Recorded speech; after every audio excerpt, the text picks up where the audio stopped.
2015, a former Nigerian military leader and Bishop Hassan Kuka of the Catholic Diocese of Sokoto initiated a peace accord before the general elections. This became necessary as the country was almost at a boiling point in an election year. The peace accord was to ensure that the nation survived the debilitating consequences of election violence. But many Nigerians did question and are still questioning the efficacy of a peace accord in a nation where the electoral history confirms unending vicious election battles before, during and after elections. I've conducted a number of governorship elections, senatorial elections and others. They are not perfect elections, but they have been reasonably fair. And that's why I say that even the opposition parties should commend me for that. And we promise that we will do more, because I believe that when we conduct our elections must be credible, not just by our own thinking, but everybody must believe that elections are credible. Just one call by the former president, Goodluck Jonathan, to his opponent at the polls, President Muhammadu Buhari, conceding victory, has been adjudged as a step that doused tension and stopped Nigeria from going up in flames after the 2015 presidential election result was announced.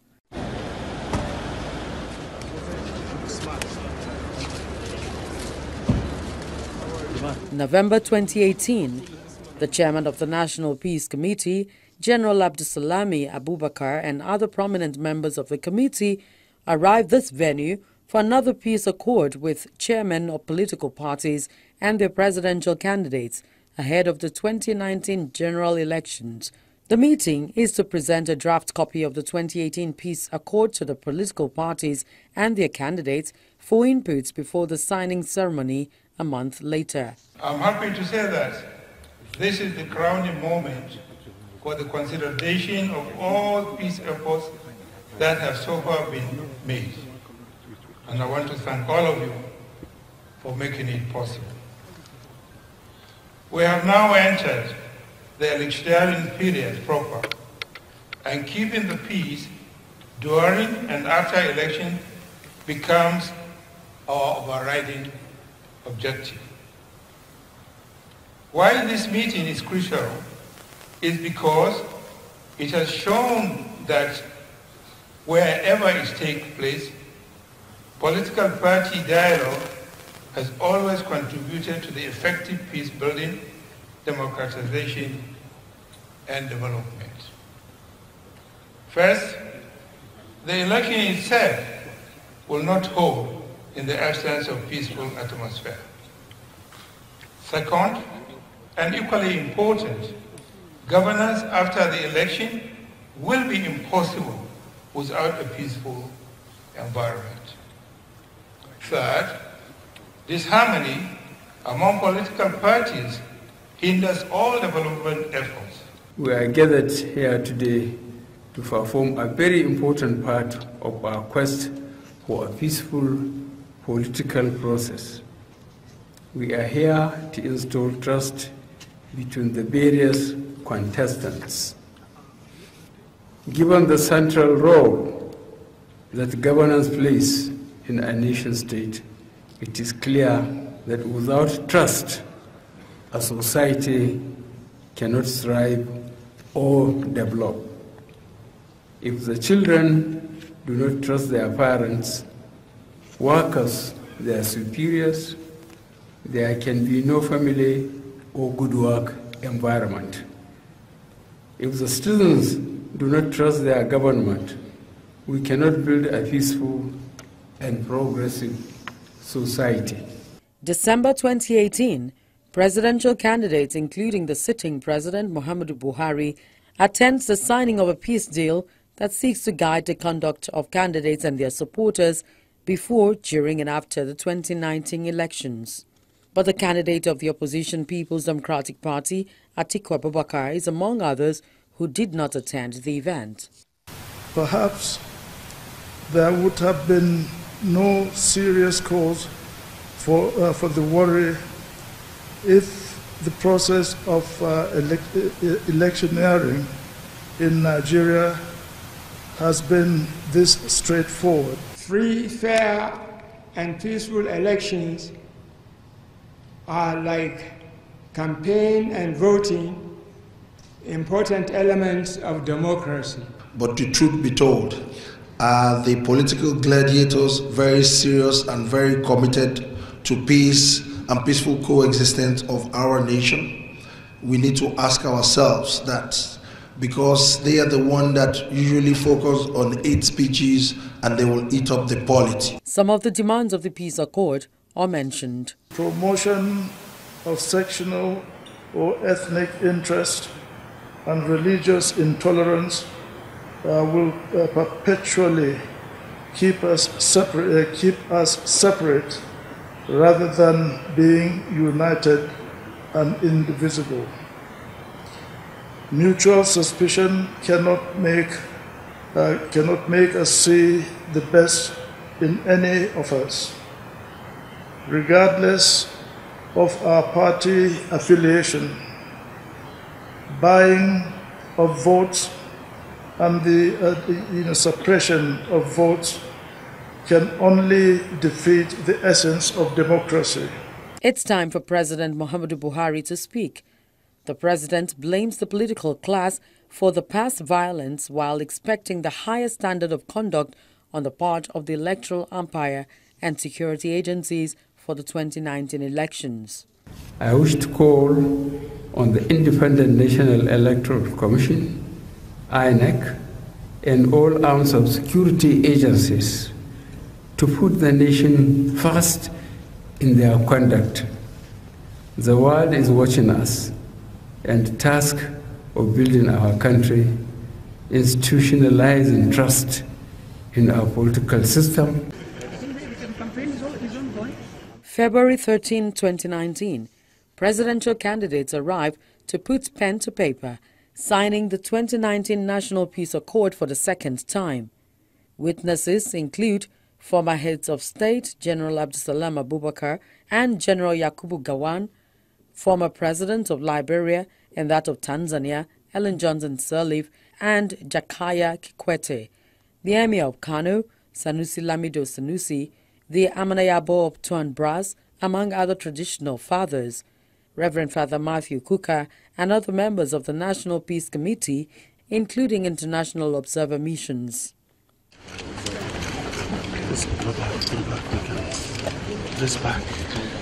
President Muhammadu Buhari's arrival kickstarts the event. Chairman of the National Peace Committee, General Abdulsalam Abubakar, and former head of state Yakubu Gowon enjoin all candidates to play by the rules. What is this peace that we wish to keep? For our purposes, electoral peace may be defined as a state of harmony characterized by the absence of violent conflict and freedom from fear, and the freedom to discharge all civic responsibilities and obligations, especially the right to vote or be voted for. An electoral conflict and violence can be defined as any act of threat that seeks to harm, intimidate, abuse, or otherwise blackmail any participant through seeking to influence, delay, or change the outcome of that electoral process.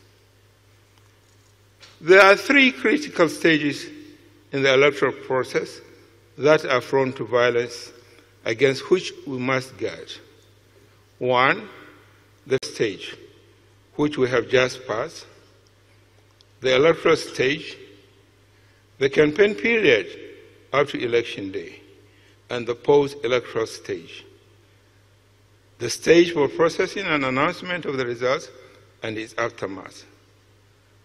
Throughout the entire electoral and electoral process, political parties must function as effective actors for peace.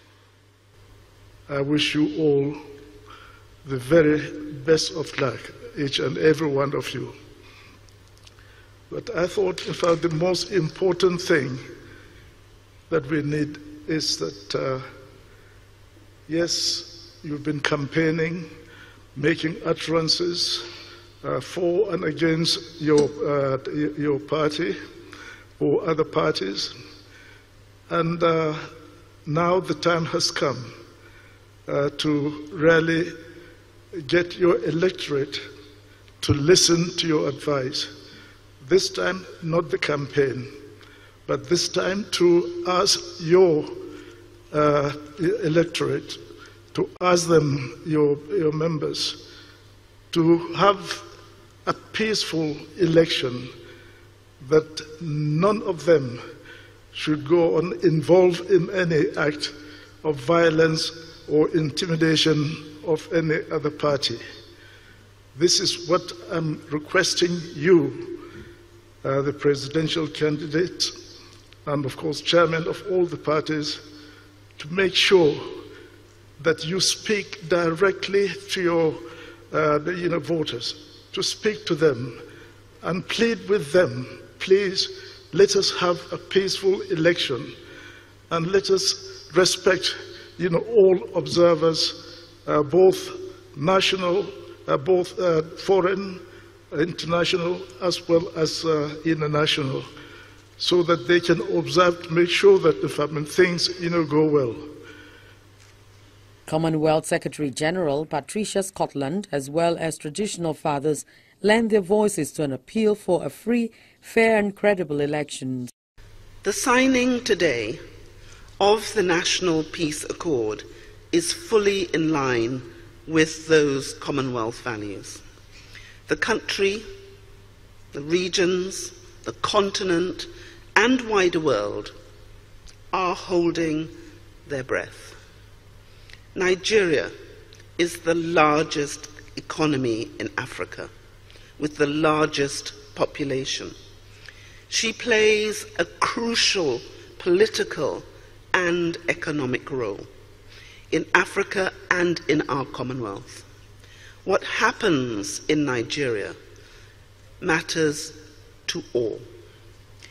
I am greatly heartened, hopeful, and expectant that the National Peace Accord signed today by Nigeria's political leaders will be lived up to in the coming days and beyond.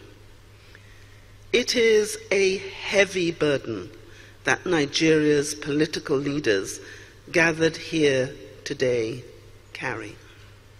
Let us applaud and support their commitment to democracy and constitutionalism and commend them for their courage and fortitude in committing themselves without reservation to adhering to these noble, ambitious goals. Not only do we look to the leaders gathered here today to live up to the lofty aspirations set out in the Accord, we call upon their parties, supporters, and the wider electorate to follow their lead and support them in the fulfillment of the promises made today to the people of Nigeria. Over 70 presidential candidates, including President Muhammadu Buhari, signed the peace accord. Both presidential candidates of the All Progressives Congress and the People's Democratic Party call for a peaceful process. To all our citizens, I want to thank you. As we go into elections in a few days' time, please let us pray for our country. Let us use this opportunity to strengthen our beliefs in a united country. Our elections are important only to the extent that they make our country peaceful and prepare us for development. I am making a special appeal to our young people. Do not allow yourself to be used to cause violence. Peace eschews all forms of violence. please eschew all forms of violence and cooperate with all the relevant agencies during these elections. We will vote according to parties, but in the end, the only real party is Nigeria, our country.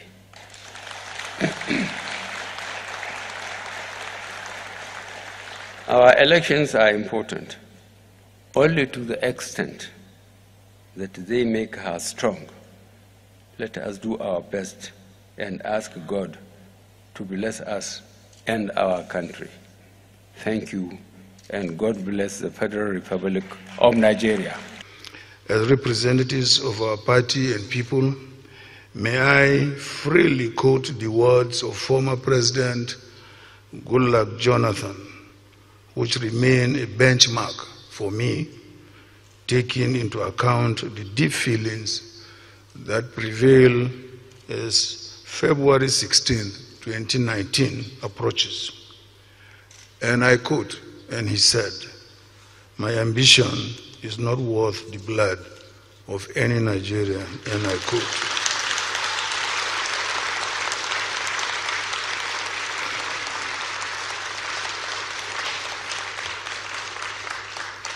Additionally, every candidate must remember that this election is about the future of Nigeria. Therefore, we must abide by the will of the people as freely expressed through elections under the terms of our Constitution and our electoral laws. Once again, despite concerns expressed by my party leaders about likely electoral malpractices and the intimidation of voters and observers, I trust that our election officials and security services will do their duty in accordance with their oaths and obligations. In conclusion, I appeal once again to our citizens to go out and cast their votes for the candidates of their choice, to be peaceful at all times, and confident in our democracy, its institutions and processes. So please go out this Saturday to vote for your future and the future of our great nation. God bless. I'm not blocking you, son. I'm going to come right.